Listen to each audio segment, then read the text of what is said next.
नमस्कार।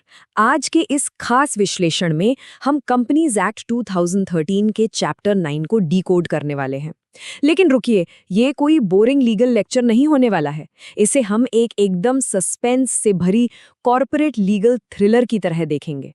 Accounts, audit और compliance, सुनने में ये शब्द थोड़े ड्राई लगते हैं, राइट? लेकिन यकीन मानिए, जब इनमें गड़बड़ी होती है ना, तो इसके नतीजे किसी ब्लॉकबस्टर सस्पेंस फिल्म से कम नहीं होते। चलिए शुरू करते हैं। तो जरा इमेजिन कीजिए, एक बहुत ही आलीशान कॉर्पोरेट ऑफिस है।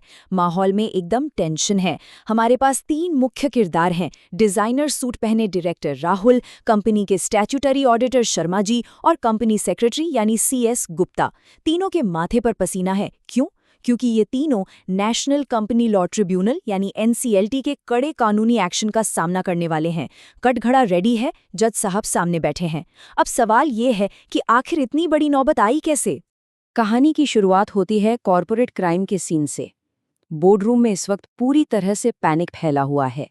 हुआ ये है कि कंपनी ने अपने अकाउंट्स का पूरा सिस्टम बिगाड़ कर रख दिया है। जो जरूरी कानूनी डेडलाइंस होती हैं, उन्हें पूरी तरह इग्नोर कर दिया गया है। डायरेक्टर राहुल को लगा कि कंप्लायंस तो बस एक फॉर्मेलिटी है, बाद में देख लेंगे। लेकिन अब यही लापरवाही उन पर बहुत भारी पड़ने वाली है। देखिए, कानून में टाइमलाइंस बहुत सख्त होती हैं। नियम बिल्कुल क्लियर है। जैसे ही फाइनेंशियल ईयर खत्म होता है, फिनेंशियल्स तैयार हो जाने चाहिए। उसके बाद सेक्शन 96 कहता है कि 6 महीने के अंदर एनुअल जनरल मीटिंग या AGM होनी ही चाहिए। और सबसे जरूरी बात, सेक्शन 137 के तहत उस AGM के 30 दिन के अंदर फाइनेंशियल स्टेटमेंट्स को रजिस्ट्रार ऑफ कंपनीज यानी ROC के पास फाइल करना मैंडेटरी है। और हमारे इन किरदारों ने इन सारी टाइमलाइंस की धज्जियां उड़ा दी हैं। और गड़बड़ियां सिर्फ टाइमलाइन तक सीमित नहीं है। लापरवाही का लेवल देखिए। सेक्शन 128, 129 और कंपनीज अकाउंट्स रूल्स 2014 के नियम 1 से लेकर 13 तक का सीधा सीधा वायलेशन हुआ है। ना तो रजिस्टर्ड ऑफिस में प्रॉपर बुक्स ऑफ अकाउंट्स रखे गए और ना ही इनके फाइनेंशियल्स कंपनी का ट्रू एंड फेयर व्यू पेश कर रहे हैं। ऊपर से इलेक्ट्रॉनिक ऑडिट ट्रेल गायब है और डॉक्यूमेंट्स शेड्यूल 3 के फॉर्मेट में भी नहीं बने। हैरानी की बात तो यह है कि ऑडिटर शर्मा जी ने भी इन सारी बड़ी कमियों पर आंखें मूंद लीं। इन सब के अलावा एक बहुत ही बेसिक सा नियम है जिसे पूरी तरह इग्नोर कर दिया गया। सेक्शन 128 के तहत हर कंपनी के लिए ये कानूनी तौर पर जरूरी है कि वो अपने बुक्स ऑफ अकाउंट्स को कम से कम 8 फाइनेंशियल ईयर्स तक सुरक्षित रखे। लेकिन क्या राहुल की कंपनी ने ऐसा किया? बिल्कुल नहीं। इस सख्त नियम को भी ताक पर रख दिया गया। अब बात करते हैं सेक्शन 134 की। इनका बोर्ड रिपोर्टिंग सिस्टम तो पूरी तरह से खोखला निकला। जो फाइनेंशियल स्टेटमेंट्स थे, उन्हें चेयरपर्सन, MD या CFO ने अप्रूव ही नहीं किया। इसके अलावा जो सबसे क्रिटिकल डॉक्यूमेंट होता है, डायरेक्टर्स रिस्पॉन्सिबिलिटी स्टेटमेंट और रूल्स के तहत जो अनिवार्य एनेक्स्चर्स होते हैं, वो सब भी फाइल से गायब थे।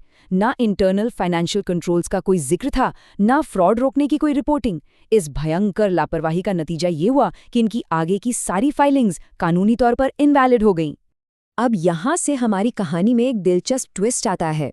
बोर्डरूम में एकदम सन्नाटा है, तभी कंपनी सेक्रेटरी CS गुप्ता के चेहरे पर एक हल्की सी स्माइल आती है। सवाल ये है कि क्या वो डायरेक्टर्स को जेल जाने से बचा सकते हैं? उनके दिमाग में एक बहुत ही चतुर कानूनी रास्ता बन रहा है, जिससे उन्हें लगता है कि वो इस पूरी मुसीबत को पलक झपकते ही खत्म कर देंगे। और उनका ये मास्टर स्ट्रोक है, सेक्शन 44(1) के तहत कंपाउंडिंग ऑफ ऑफेंसेस। आसान भाषा में समझें तो ये एक तरह का कानूनी सेटलमेंट है। इसमें होता ये है कि कंपनी अपनी मर्जी से अपनी गलती मान लेती है और आगे के प्रोसिक्यूशन या केस को रोकने के लिए एक तय पेनल्टी फीस भर देती है। CS गुप्ता को पूरा यकीन है कि ये सेक्शन उनकी कंपनी के लिए एक जादुई ढाल का काम करेगा और सब कुछ सॉर्ट आउट हो जाएगा। तो चलिए देखते हैं CS गुप्ता का मास्टर प्लान आखिर है क्या। स्टेप 1, एक बोर्ड मीटिंग बुलाकर गलती मानने वाला रेजोल्यूशन पास करना। स्टेप 2, ROC के पास ई-फॉर्म GNL1 फाइल करना। स्टेप 3, इसके बाद ROC इस एप्लीकेशन को NCLT या रीजनल डायरेक्टर के पास भेजता है। और फाइनल स्टेप, पर्सनल हियरिंग में जाकर अपनी गलती कबूल करना। देखा जाए तो कागजों पर यह प्लान एकदम परफेक्ट और अचूक लग रहा था। लेकिन हर अच्छी थ्रिलर की तरह यहाँ भी एक बहुत बड़ा कानूनी पेच है। कंपाउंडेबल और नॉन कंपाउंडेबल अपराधों के बीच का अंतर समझना बहुत जरूरी है। अगर किसी गलती की सजा में सिर्फ जुर्माना है या फिर जुर्माना और जेल में से कोई एक ऑप्शन है तो उसे कंपाउंड किया जा सकता है। लेकिन अगर सजा में जेल जाना कंपलसरी है या फिर सबसे अहम बात, अगर कंपनी के खिलाफ पहले से ही कोई इन्वेस्टिगेशन चल रही है या पेंडिंग है तो उस मामले को किसी भी हाल में कंपाउंड नहीं किया जा सकता। अब हम पहुंचते हैं हमारी कहानी के क्लाइमैक्स पर। एनसीएलटी का कोर्टरूम खचाखच भरा हुआ है। भारी दरवाजे खुलते हैं। सीएस गुप्ता पूरे कॉन्फिडेंस के साथ जज साहब के सामने अपना GNL-1 फॉर्म पेश करते हैं। उन्हें पूरा यकीन है कि आज जीत उन्हीं की होने वाली है। कोर्ट में सीएस गुप्ता बड़ी ही चतुराई से अपनी दलीलें रखते हैं। वो सेक्शन 137 के तहत फाइनेंशियल्स फाइल करने में हुई देरी को मान लेते हैं। इसके बाद वो ट्रिब्यूनल के सामने मैक्सिमम कंपाउंडिंग फीस देने का भी ऑफर रखते हैं और बदले में रिक्वेस्ट करते हैं कि डायरेक्टर राहुल के खिलाफ जो भी कानूनी कार्रवाइयां हो सकती हैं उन्हें ड्रॉप कर दिया जाए। ये एक बहुत ही अग्रेसिव लेकिन कैलकुलेटेड मूव था। इसके बाद कोर्ट रूम में एकदम पिन ड्रॉप साइलेंस हो जाता है। जज साहब ध्यान से फाइल के पन्ने पलट रहे हैं। डायरेक्टर राहुल और ऑडिटर शर्मा की सांसें अटकी हुई हैं। अब सबके मन में बस एक ही सवाल है, क्या ट्रिब्यूनल इस इतनी चालाकी से ड्राफ्ट की गई एप्लीकेशन को एक्सेप्ट करेगा? क्या कंपाउंडिंग की ये ढाल वाकई काम आएगी? और तभी जज साहब का फैसला कोर्ट रूम में गूंजता है। Application rejected. जज कड़े शब्दों में क्लियर करते हैं कि इस कंपनी के खिलाफ पहले से ही एक लीगल इन्वेस्टिगेशन पेंडिंग है। और याद है ना, हमने क्या डिस्कस किया था? पेंडिंग इन्वेस्टिगेशन होने पर कोई भी अपराध स्ट्रिक्टली नॉन कंपाउंडेबल हो जाता है। बस इसी एक पॉइंट पर सीएस गुप्ता का वो सारा मास्टर प्लान ताश के पत्तों की तरह बिखर जाता है। और इसी के साथ आता है फाइनल जजमेंट। कोर्ट रूम में जज का हथौड़ा गिरता है और पीछे खड़ी पुलिस अब हथकड़ियां लेकर आगे बढ़ती है। सस्पेंस खत्म होता है और अब शुरू होती है रियलिटी। चैप्टर 9 के असली और कठोर परिणाम अब इनके सामने हैं। अब बचने का कोई रास्ता नहीं बचा है। अब देखिए कि ये पेनाल्टीज कितनी सीरियस और नॉन नेगोशिएबल हैं।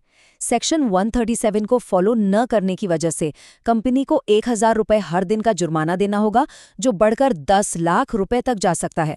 और मैनेजिंग डायरेक्टर और CFO की तो मुश्किलें और भी बढ़ गईं। उन्हें 6 महीने तक की जेल, 1 से 5 लाख रुपए तक का जुर्माना या फिर दोनों की सजा काटनी पड़ सकती है। कुल मिलाकर राहुल और उनकी पूरी टीम को अपनी इस लापरवाही की बहुत भारी कीमत चुकानी पड़ी। तो इस पूरी ड्रामेटिक कहानी से हमें क्या समझ आता है? पहला सबक, ट्रांसपेरेंसी कोई चॉइस नहीं है। सेक्शन 128 और अकाउंट्स रूल्स 2014 के तहत बुक्स को सही तरीके से मेंटेन करना ही पड़ेगा। दूसरा, सेक्शन 96 और 137 की जो टाइमलाइंस हैं, उन्हें रिस्पेक्ट करना बहुत ज़रूरी है। और सबसे बड़ा सबक, सेक्शन 441 कोई मैजिक ट्रिक नहीं है जो आपको किसी फ्रॉड या पेंडिंग इन्वेस्टिगेशन से बचा ले। डायरेक्टर्स और ऑफिसर्स की पर्सनल लाइबिलिटी बहुत ज़्यादा होती है, इसे कभी हल्के में नहीं लेना चाहिए। तो इस विश्लेषण को खत्म करने से पहले आपके लिए सोचने का एक विषय छोड़ जाते हैं। क्या कोई कंपनी कंप्लायंस को सिर्फ एक बॉक्स टिक करने वाली फॉर्मेलिटी मान रही है, या फिर इसके जरिए अपनी कॉर्पोरेट आज़ादी और साख को मजबूत कर रही है? कंपनीज एक्ट का चैप्टर 9 सिर्फ नियमों की एक लिस्ट नहीं है, ये एक बहुत ही मजबूत नींव है। इसे ग्रांटेड लेने के नतीजे आज हमने देख ही लिए।